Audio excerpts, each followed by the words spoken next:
Yeah, so like last time I kind of gushed about Tyson and his cymbal work and the Zilbel hits and all this other stuff. But I've been forewarned that on this one, need to keep an eye out on Chris. It's red-handed denial.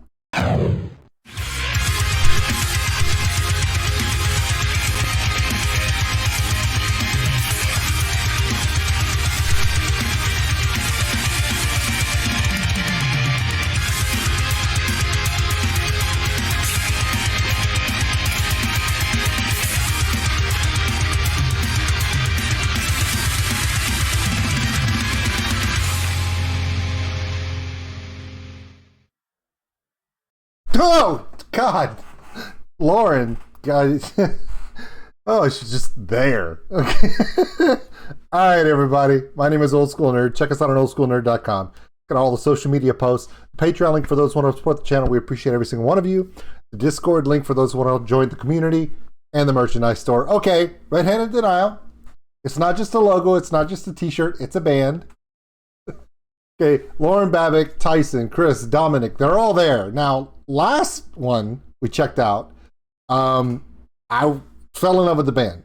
I had already been a fan of Lauren Babick's work with all of her other projects she has going on, both her cover projects, single projects, and other bands like Crazy 88 and stuff.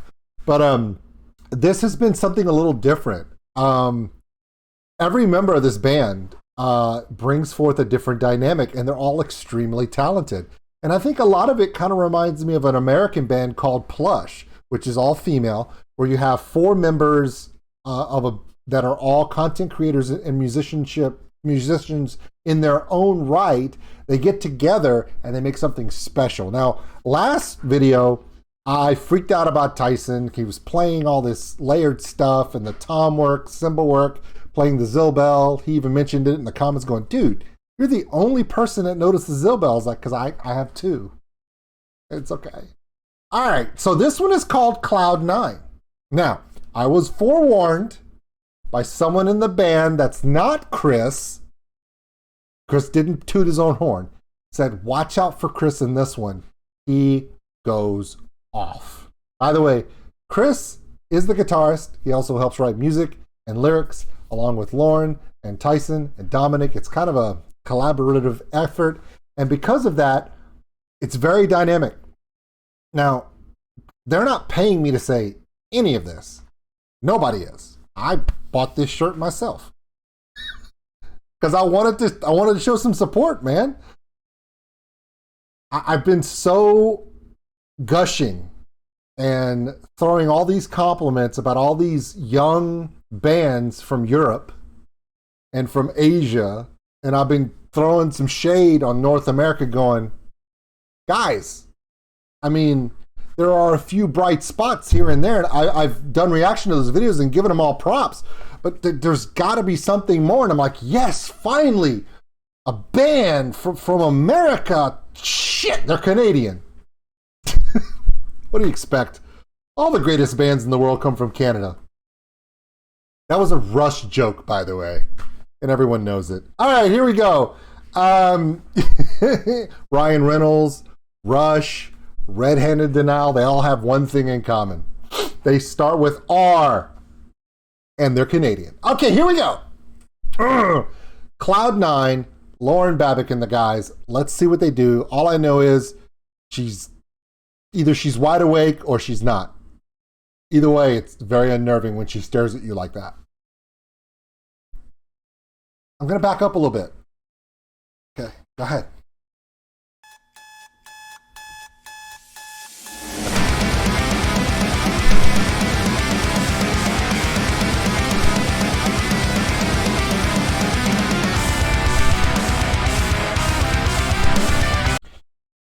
I think we're over logoed. I think we've over logoed. I think the most you can do on an image is 2. We've got 3 logos right now, and I think it's a bit much. Maybe if I press play and we come off of that, I think it'll balance back out. 3 logos, I think you get like a strike from YouTube or something. I think there's something in the terms of service that if you put more than 2 logos, that it's some kind of problem. I don't know. Over merchandisation or something. Is that a thing? No? Oh, well, screw it then.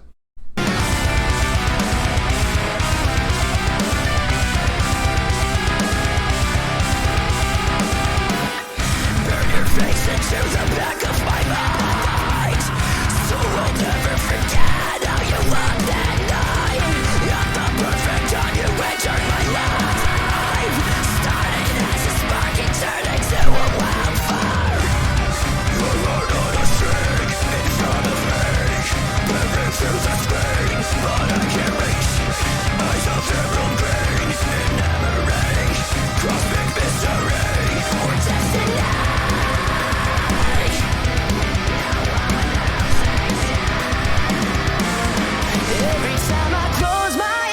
Wow.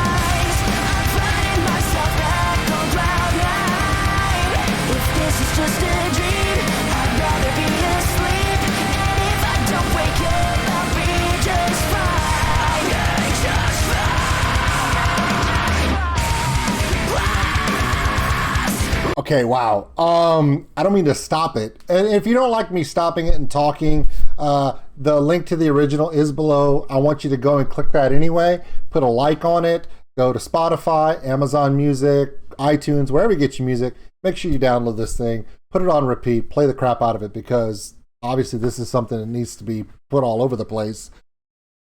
Big difference from the last track. Because on the last track, you started off soft and then your choruses were harsh vocals and aggressive. This is exactly the opposite. Where you start off with a harsh vocal, aggressive in your face, classic Lauren, and then she goes into her melodic tone and she does that great tag when she closes her eyes and she feels like she's on cloud nine. And it's a great transition. Musically, composition-wise, this is extremely complex, but whoever wrote the song, and I'm assuming it might be a little bit of everyone in this one, everyone put their part in exactly right to where it helps each other. Even though Tyson is perfectly capable of going extremely fast, okay? I've seen his YouTube channel and I've seen some of his social media stuff. When he wants to, he can just go off. But in this case, he's doing those quarter notes, that singular downbeat count that allows Chris and Dominic to really put the speed in their notes. Chris is up there playing, doing his best Eddie Van Halen, tapping the hell out of it. And that's where your speed is coming from versus the drums. And by Tyson not going fast, it's not just reckless. It's deliberate. By Tyson slowing down and playing those singular quarter notes off of the crash and also the ride, on the downbeats only and not going too fast, it allows Chris and Dominic's individual melodic notes to really not get lost. It's not chaotic, it's deliberate, and I do like that. And then for the chorus, Tyson picks up and goes to 8th notes and 16th notes and triplets and doubles, and Chris and Dominic they shift into a more downbeat chorus style that you expect on regular formatted music to show that there's a shift for the chorus. And that allows Lauren to come out of that harsh vocal into a melodic vocal. Now, they could all do that on their own, and it could be fine. This is obviously a coordinated effort between all four of them, because there's no way you could put this many different elements if it's not done cohesively and it's not done, if the arrangement is not done quite well to support each other. This could be absolute chaos. That's what I tell people all the time. There's a difference between when bands are first starting out and they're cutting their chops to a polished, finished message. That's why certain bands explode. And it doesn't matter if they've got a big record label behind them or not. For instance, Bloodywood, they have something about them. And it's not just that it's Indian Punjab music mixed in with metal. It is that all the members of that band work within a theme and they coordinate and they really polish themselves up. Some bands are struggling right now where they're exceptionally musically talented and they can play fast as all get out, and they can be loud and brash, and the theming and the growling and but they lack dynamic focus, or they lack the ability to storytell.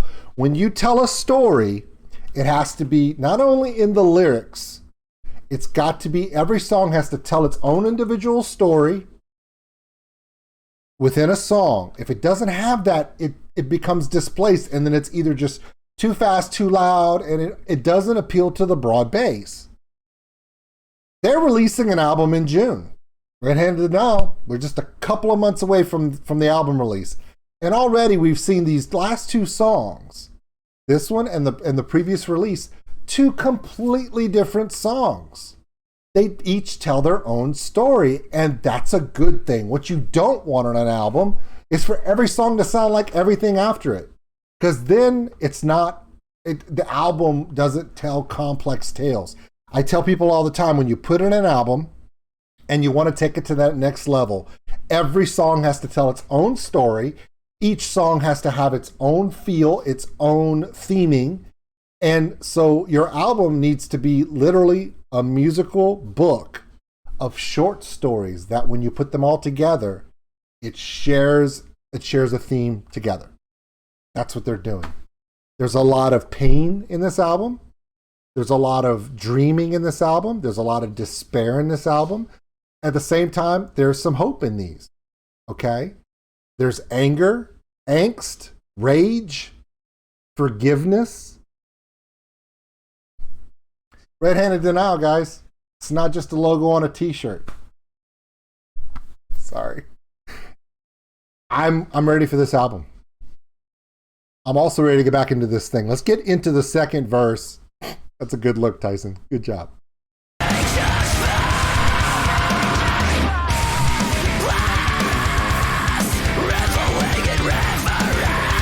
Damn, Chris.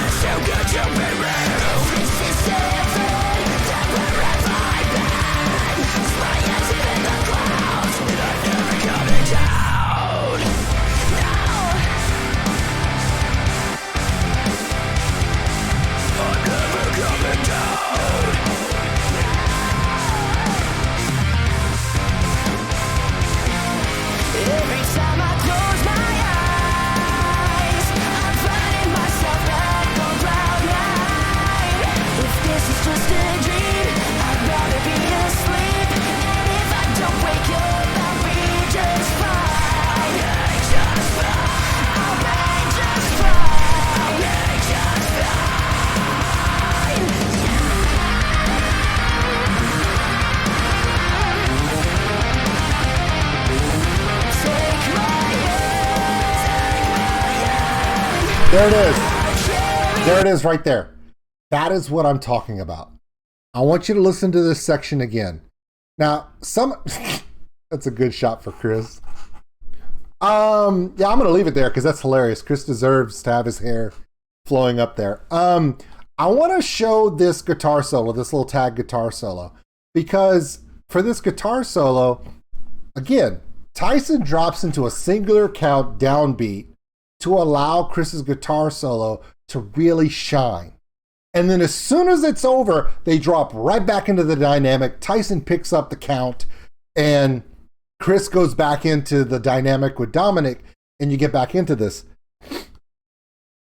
This band reminds me a lot of Ginger. And this is why, okay? Chris is a little bit more dynamic than Roman in that Roman from Ginger is probably one of the best chording, phrasing guitarists I've heard in a long time. Mark Tremonti is another one who is an outstanding chorded guitarist, massive complex arrangements. Eugene and Dominic, very similar. They like to walk the scales. They're not just a downbeat bass player. They use the bass as a melodic instrument to push the tempo, not just coincide within a lower rhythm section. Vlad is a piano player that plays complex drums. Tyson's doing his thing. And then if we get into Tatiana versus Lauren Babick, I don't even want to compare the two because they're two completely different disciplines. But when you put all of it together, you have two 4-piece bands, one's from Ukraine, one's from Canada, and they are both equal in one thing. No song is the same. They're always complex. They're all easy to groove to. Now, Ginger uses a jazz, folk, reggae feel.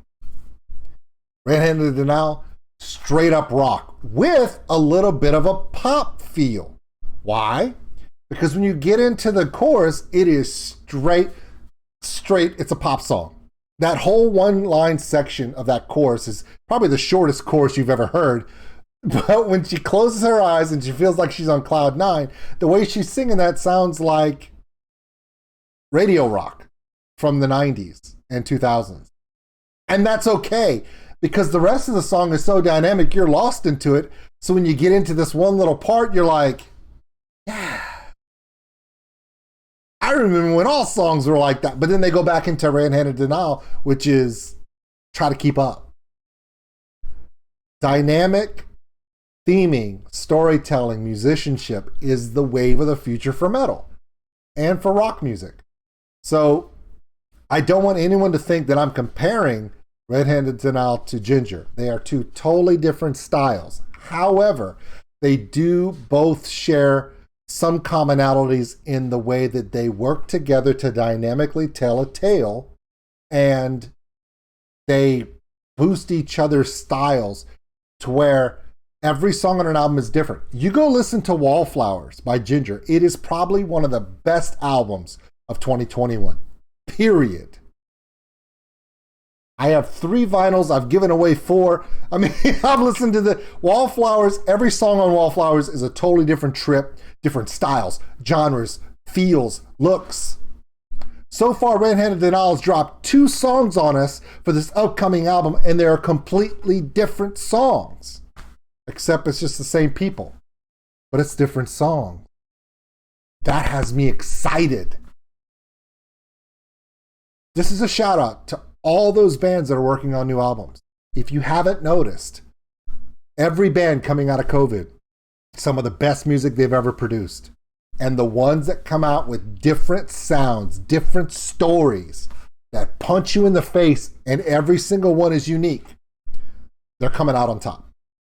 Let's finish this out.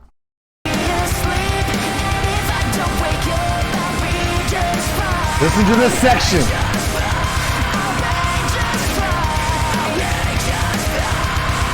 Guitar solo.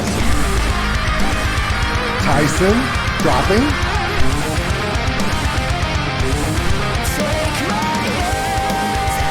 And he gets back into it. Perfect.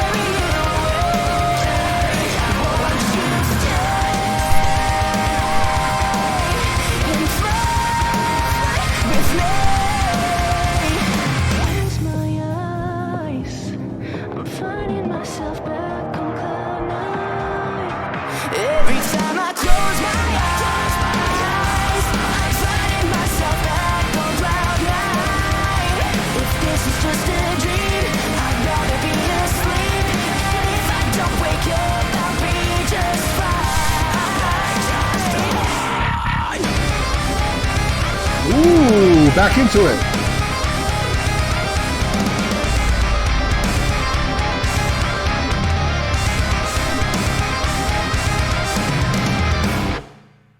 All right.